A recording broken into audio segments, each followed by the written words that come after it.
ககன் நக்ஷத்ரா பர்த்டேக்கு வரேன்னு சொல்லிட்டு ஃபோனை கட் பண்ண உடனே பூமி ரொம்ப கோவமாக நக்ஷத்ராவை பார்க்க போகிறா.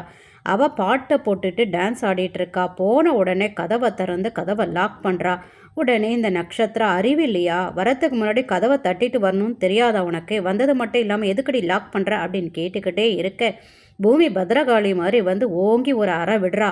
ஏய் என்னடி என்ன நீ இப்போ அரைஞ்சியா அப்படின்னு அந்த பைத்தியம் கேட்க திரும்ப ஓங்கி 4-5 முறை அரைகிறா.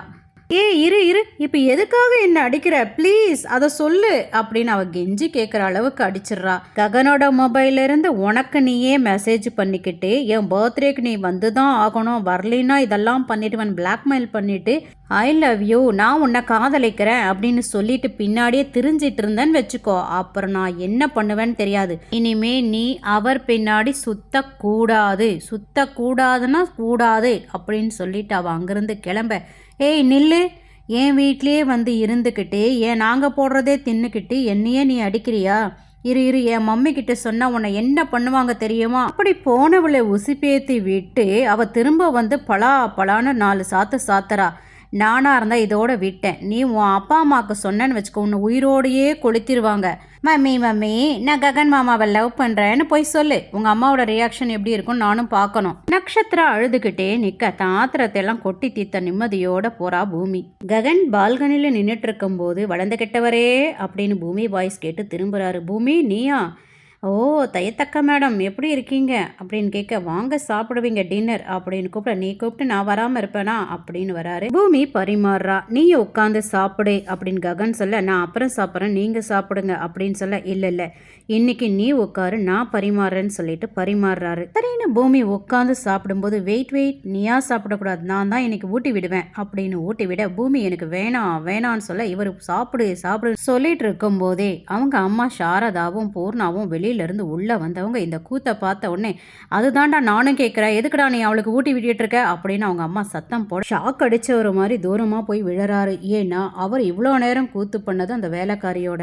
அம்மா முன்னாடியும் பூர்ணா முன்னாடியும் நிற்க முடியாமல் தலை தெறிக்க மேலே மாடிக்கு அவர் ரூமுக்கு ஓடிடுறாரு. அம்மா இவருக்கு என்ன ஆச்சுன்னே தெரியலம்மா, சீக்கிரம் கல்யாணம் பண்ணிடுங்கம்மா, இல்லைன்னா பார்க்குற பொண்ணுங்களெல்லாம் பூமின்னு பேச ஆரம்பிச்சிருவாருமா அப்படின்னு சொல்ல, பூர்ணா கோவப்பட்டு சரி வா தேதி குறிச்சிட்டு வரலாம் அப்படின்னு சொல்ல, அம்மா பொண்ணு வேணும் இல்லம்மா அப்படின்னு அந்த வேலைக்காரி சொல்ல, பொண்ணு தான் நீ இருக்கிய கல்யாணம் பண்ணிடுறவா. இங்க இப்படி போயிட்டு இருக்கு, அங்க அபூர்வா பூமியை வச்சு செய்யறா. ஏய் பூமி, நீ என்ன பண்ணுறன்னா என் பொண்ணோட பர்த்டே அன்னைக்கு நீ உன் அப்பா ஆகிய சரத்சந்திராவுக்கு சொல்கிற எல்லா சொத்தையும் என் பொண்ணு பேருக்கு எழுதி தர சொல்கிற, அதாவது சோபா சந்திரா சொன்ன மாதிரி நீ ஆக்ட் பண்ணுற அப்படின்னு சொன்ன உடனே ஷாக் அடிக்குது பூமிக்கு. நீயும் கேபியும் பேசிட்டு இருந்ததை நான் கேட்டுட்டேன், நான் சொல்கிறதெல்லாம் நீ செய்யணும், அப்படி இல்லைனா நீ இந்த வீட்டை விட்டு போகணும், உங்கள் அப்பா கிட்ட மொத்தத்தையும் சொல்லி உன்னை வீட்டை விட்டு நான் துரத்திடுவேன் அப்படின்னு சொல்ல, உடனே பூமி நீ சொன்னால் மட்டும் அவர் நம்பிடுவாரா, நான் இல்லவே இல்லைன்னு சாதிப்பேன் அப்படின்னு சொல்ல, நீ இப்படியெல்லாம் செய்வேன்னு தெரியும், அதுக்காக தான் வீடியோ எடுத்து வச்சிருக்கேன்னு வீடியோவை காட்டுறா. நான் சொல்கிற எல்லா வேலையும் நீ செஞ்சு தான் மகளே ஆகணும், இப்போ போய் ஜூஸ் போட்டு எடுத்துட்டு வா அப்படின்னு சொல்ல ஜூஸ் போட்டு எடுத்துட்டு வரா. ஜூஸை வேணும்னே தான் ஷூ மேலே கொட்டிக்கிறாங்க, கால் மேலேயும் கொட்டிக்கிட்டு, காலை தொட, உன் முந்தானையால் என் காலையும் ஷூவையும் தொடன்னு சொல்லி தொடக்க வச்சுட்டு, இப்போ நீ போயிட்டு யாரோட ஹெல்ப் இல்லாமல் எல்லாருக்குமே லஞ்ச் ப்ரிப்பேர் பண்ணுற, அதுக்கப்புறம் எல்லாரையும் கூப்பிட்டு எல்லாருக்கும் பரிமாறுற யாரோட ஹெல்ப் இல்லாமல் அப்படின்னு கட்டளையிட அந்த அம்மா அப்படியே செய்கிறாங்க. சரத்சந்திரா இதை கேட்ட உடனே கோவப்பட்டு, உன்னை யார் சமைக்க சொன்னா சொல்லு அப்படின்னு சொல்ல, எனக்கே போர் அடித்தது அதனால தான் நான் சமைச்சேன்னு சொல்லி சமாளிக்கிறா.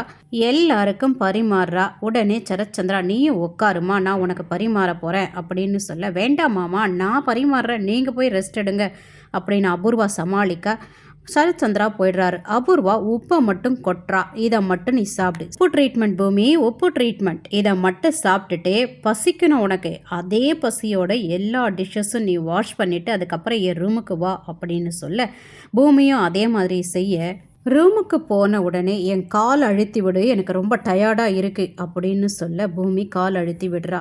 சீக்கிரட்டாக பேசியிருந்தா இந்த மாதிரி பூமிக்கு இப்படி ஒரு நிலைமை வந்திருக்காது. பூமியை மிரட்டுற அளவுக்கு ஒரு வீடியோவும் அபூர்வாக்கு கிடைச்சிருக்காது. கர்மா இஸ் பேக் அப்படின்றது தான் தெரியுது.